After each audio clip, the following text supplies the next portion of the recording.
and I want to see if you guys can view it. So can everybody join this screen share? Visible for me.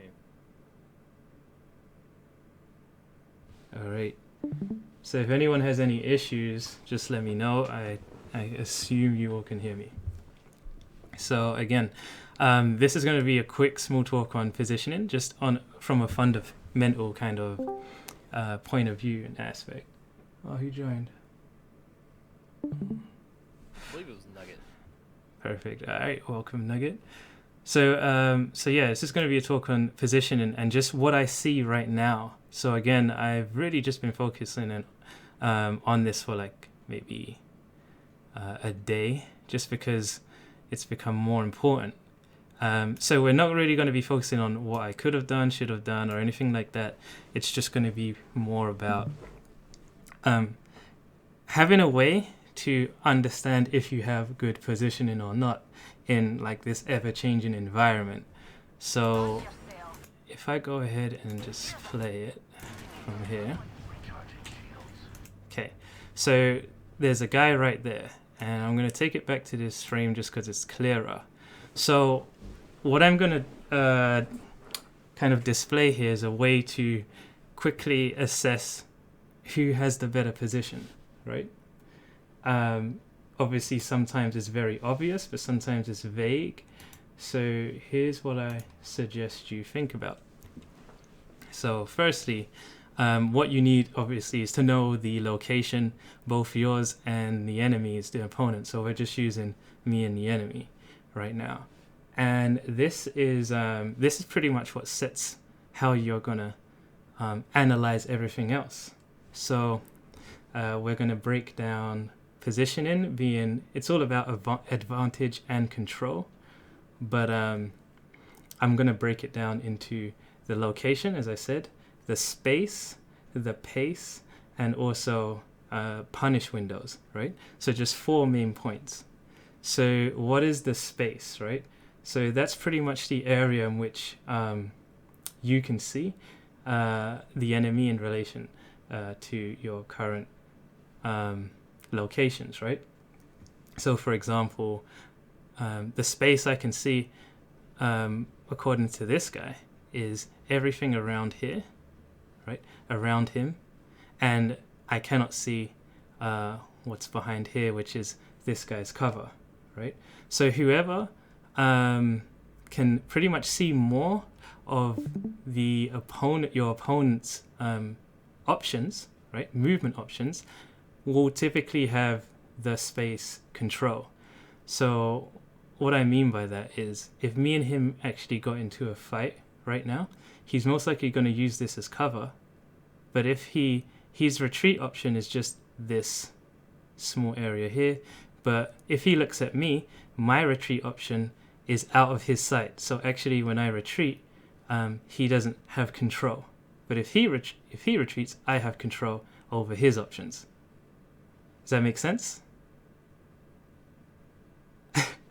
Yeah. Yes. Yeah. All right, cool.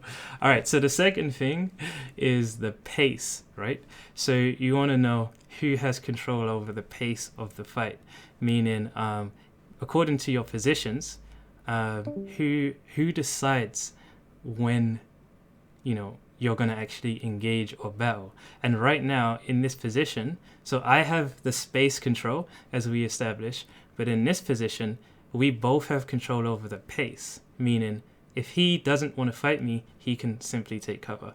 If he does want to fight me, he can poke out anywhere he wants. And same with me, I can back up if I don't want to fight. And obviously I can choose to poke out from up here on this balcony. So we're equal in pace control, but we are not equal in space control. So this can change, it's not the same thing. So obviously, if he was standing in the open here, he does not control the pace, right? So I control the pace. He has to be kind of wary of me, but I don't have to be as wary of him if I take cover. And that's pretty much what I mean by pace. So you want to analyze both of those things. And that's what leads us to the final point, which is the punish windows. And what that is if he decides to take cover here, right? If he's shooting back at me and I'm shooting back at him, we are going to be in a battle, right? And even though I have the control, the battle is going to be somewhat equal in terms of the pace, right? But this area, as we said, is restricted. If he steps into the area, that's going to be my punish window. And the reason why this is important is because he could win the fight here. He could damage me. Maybe let's say if he was full shields, but I was half health, right? But for him to actually make a push, he has to step into what is the area that can be punished, and that's what you're going to want to look for in your games. And if you want to basically, when I'm playing, my mentality is going forward, I'm going to test this as much as I can, is I'm going to choose not to fight these battles if I know they kind of have to eventually end up in one of these positions where I can punish them, because it's very uncomfortable for them to actually fight back here. So understanding when you want to do this and when you don't will be, your kind of trump card here. So I'm not too sure what happens in this clip, but I do know, right? So no matter where you are on the map, you can always kind of assess the location, the space, and the pace, and then you can just go for punishes the whole time. And so the next clip I'm going to show you is actually going to be, it's a clip I've shown some of you already.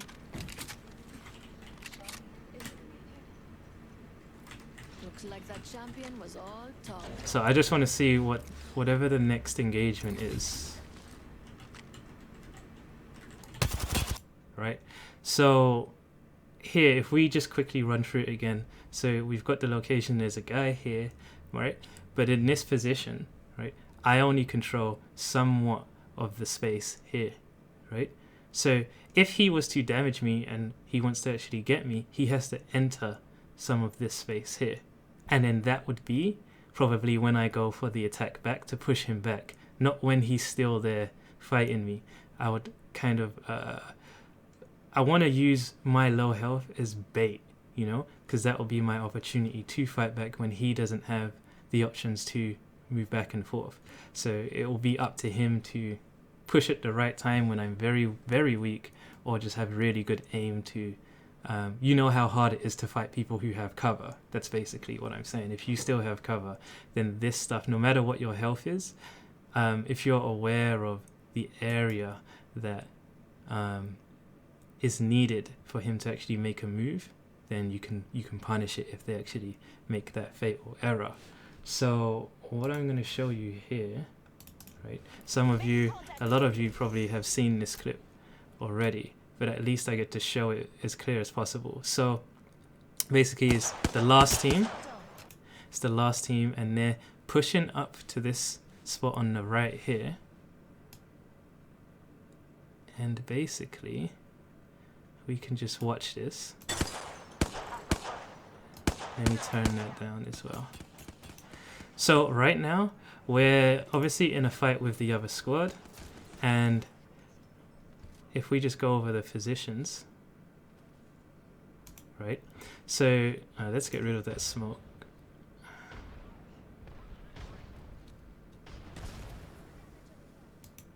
So we're behind this structure here. So we're both equal in pace, right? And we're also somewhat equal in space, right? So it really depends on what both the enemy and your teammates want to do. But in this situation, if you understand what I just said, we'll be looking for what we can actually punish. So we will stay in the battle until somebody enters that space that can actually be punished, and that's exactly what happens in this clip, which is why it's a good example. Just to give this fight some context, the guy starts fishing for knocks with the Kraber, and that eliminates a lot of our options, right? We're quite scared of him,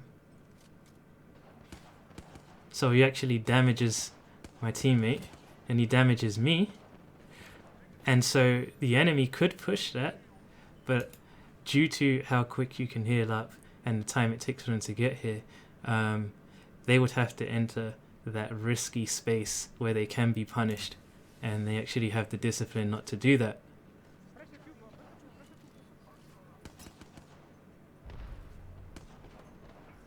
So that's basically the crux of the poem here. He gets, I believe he just got headshotted by the Kraber. So now we know that they're probably going to push. So what do we look for is that to punish them in that space where they do not have the control over the pace of the fight, because they have to give up something to actually make a push. So that's exactly what I do. There are other factors, right? So as we know, now they're in that space where they don't have the pace control. And this is what you need to look for regardless of your health, right? Is that I understand that you want to play safely as much as you can, try and get the advantage. But if they do step into this, if you're all looking for it, it's going to be very hard for them to deal with something like that. And I think that is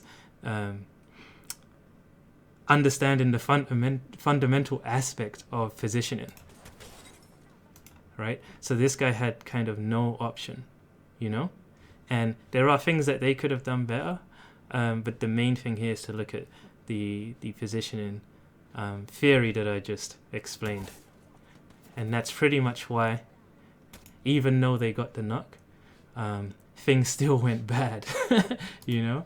So that's pretty much it, guys. Was that clear? Yes. Very much. Very clear? And that's something yeah, that you think you guys can use that, right? Yeah, for sure. Yeah? Yes. There's been like plenty of situations where like I've been in a fight and our positioning has just been like complete dog shit, to be honest. Right. And it hit the nail on the head, so I'll try to implement it. Right? Because my issue is as well, when I play, I might do something really, I don't know, significant, you know? I might even get a knock on someone just like here. But sometimes you get punished for just leaving your positioning. And it's not that everybody understands this, but it's actually what's going on all the time, and we're kind of subconsciously looking for it. But if we bring it to our like conscious mind, and we can actually make use of it, no matter where we are, no matter what we're doing, we understand like this is it. You know, it becomes kind of a calculated battle all the time. You know. Because there's a lot of times that I've seen like some players, they'll get a knock and they'll just turn just turn off their brain and be like, oh, I gotta get this kill, and they'll just like Right. just feed so hard. Right, and that's all of us sometimes. I'm guilty of doing it sometimes too. So that's something I've noticed. Yeah. I see the basic principles, but in this example, due to the legends that are used, like you have a free res with lifeline, and they push Yeah. with the bloodhound and the wraith, so they push as two people squad. So they made the mistake of not pushing with 3 people as well. Exactly. That's the main thing I see as well. So if we go back here, so this is no longer really about positioning, but just how they executed this is the one thing that's questionable, and I will say this, right? So they get the knock. Where is it? Here, right? And if I actually get the sound back here. So see those shots? That's my Wraith shooting the wingman shots. I don't know if he's actually hitting, right? He could be hitting that caustic. Because if he did hit like 2 or 3 of those, yeah, I can understand why the caustic didn't push, but he should have still. But that would be because the caustic realizes, you know, I can't come out into the open and lose that because this guy's hitting his shots. But the super questionable thing is that this shot here that's what gave me the confidence. I did 39, but I was like, hold on. He didn't even heal himself, right? And then not only that, the Wraith, right, here, the Wraith knows I'm here, and the Wraith is actually focused on me even when she's going round this rock here. So instead of like him going with the Wraith or the Wraith both, coming on my side here on the angle here, what the Wraith does is says, I'm gonna flank their lifeline me, and when he goes down, the Wraith is still interested on me. That's why there was no shots. And it was like executed poorly. So not only that, they came 2 men up, but their focus was, their execution was quite poor, which was quite lucky on our part. But the main thing here is that I tried to capitalize on knowing that they have to cross this dangerous like desert here where they have no control over the pace, and even though I'm weak, this is my only chance, That's the main thing. Any questions? So far, so good. But if anybody else has questions, please say something. That was awesome, Etro. No, that's all I wanted to share. It was going to be very short, but I just thought before I write a guide on it, let me throw it out there, see how it's received, and that's that. So yeah. Yeah. Well, thank you all for showing up. Oh, wait, I don't know what you can hear me. I actually do have a question. What's up? Okay, so now when it comes to engagements like that, right? Yeah. This may kind of stray a little bit away from positioning, but it also does. It is on the topic as well. So, like, say you're in a similar position like that, right? But say everyone just has, like, say, short range weapons, or say it's a really close range battle, but everyone has long range. Let's say everyone has like a sniper, like a Kraber or something. How would you even go about repositioning yourself in that moment? Let's try and paint this. So, are you talking about? Okay, are you talking about like if it was like here?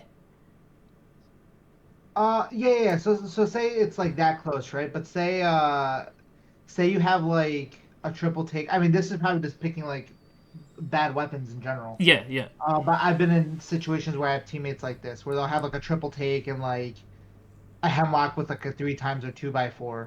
Like, how would you go about repositioning yourself if you know they're coming? Like, if would someone suppress fire while you back up, or would you just slowly try and back up? I'm trying to picture this. So, am I the one with the triple take, or I am aware that my teammate has the triple take? Either or. I mean, it could be like a better example, I guess, would be like you could say your whole team has like Triple say takes. they all yeah. Just assume, I guess. I don't want to step on anyone's toes here, but can I mention something, Etro? Go ahead. So the triple take it's basically a shotgun at close range, so you can play at close range, 100%. Yeah. It's essentially a mastiff. Yeah. All right. All right. So like, so we were saying like a sentinel or something. Yeah. Yeah. Or a longbow charge rifle at that range. Yeah. I don't know. Well, I think typically. at that point, you would just take off the iron sight. Yeah. Typically, like when for example, the only thing I can think of is when I land, and there's nothing but a sentinel in front of me, right? I have to take it, and then there's teams rushing me. I'm constantly like trying to run away and take quick shots, So Yep. it's kind of just the same thing I'm doing with the Mastiff, but I'm not like being super accurate as I can. I'm just taking a quick shot and hoping I hit them and hiding because I don't want to give them the opportunity to shoot me, and I also want to defend myself. I don't think retreating is going to help you in a situation like this. They're just going to shoot you in the back, so you kind of have to fight. But I'll constantly be peeking just like this, but I would probably take the shot here and back up, Yep. instead of lining it up like that, because that's probably a confidence thing on my part, accuracy wise. I'm like, oh my god, I got the sentinel. If I take my time and try and shoot, I'm probably gonna miss, so I'm just gonna take a quick shot and then try again. Yeah. That's pretty much what I would do. Gotcha. Okay. Can I mention as well? So snipers, there's no reason like why you can't treat a sniper like a wingman as well, and the wingman's totally fine even at point blank range. Yeah. It's more stressful because like the Sentinel, for example, is bolt action, right? You only have one shot, and it's Yeah. like there's a lot riding on one shot, so it can be intimidating. But if you're in that situation, you're in that situation, and you got to deal with what you've been dealt. Obviously, you want to not have a full team with 6 sniper rifles total between you all by this point in the game when it's 2 squads left. You hope to not end up with that situation. Sometimes off drop, I can see that happening, but I think Etro phrase it great, where you run away and like while you're sliding, whatever, you do a 180 and try to take a shot, and then just keep hustling until you get a different gun. Yeah. But you just do the best you can. It's That would be a tough situation. I might actually have a clip here. Hold on. Where I just get wrecked. No. If you go down, I'm not carrying.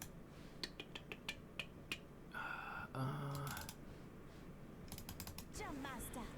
Let's see. No. Is this? No. Nope. I'm gonna see if I. Where would it be? Nope.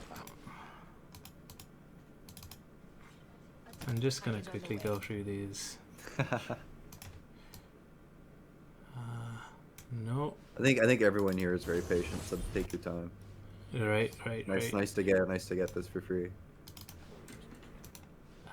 That's what I just showed, right? I'm not carrying. I know it's when I You go down. probably deleted it because it was so frustrating. But basically, it was when I was in that same situation. I just had the Sentinel, and there was 2 guys chasing me, and I just ran around taking shots. They eventually killed me, but I did hit 2 shots. Yeah, I don't have it. But I did hit 2 shots, and it didn't really do much because my teammates were still like looting and trying to get a weapon themselves. But yeah, that's it. I'm gonna go ahead and end this screen share. But yeah, if we want to talk, we can. But I do feel like the whole having a quick way to understand who has the better positioning will help you in understanding, should you fight? Is this a good fight? And what is it you're actually going for? What's your objective? And you can also having the ability to foresee a situation is huge. If you can say like, oh, I can see him running out here, and I can see myself shooting him when he does it, instead of falling back to heal, and he gets closer to you, and then if the situation is bad, you can maybe get him to back up. But I'm going to be testing this myself. I'm going to be looking for it quite a lot. And I think it's going to help. I think it's going to help me in my games as well. But yeah, that's it, guys. I don't want to hold you any longer. Does anybody have anything else they want to ask about? Doesn't have to be related to this necessarily. I have a question. What's up? It's not so well. It's kind of related to this one, but not really. I noticed the last few times I played with you that you were constantly looking at everything, like me, my other teammate, what's in front of you, to the left, to the right. How so like you were able to like sometimes like when you spot things and shoot at it and I didn't shoot with you, it wasn't because wasn't with you. It was because honestly like I didn't even see that dude. So like how do I improve that kind of awareness? Do I just need to like start just checking everything? Oh God, that reason. Hello. What would you say? Yeah. So first thing I'll say is Apex is a fast-paced game. A lot of first-person shooters are very fast-paced. And just by the nature of it being first-person, it is harder to see things around you. So the other thing I'll say is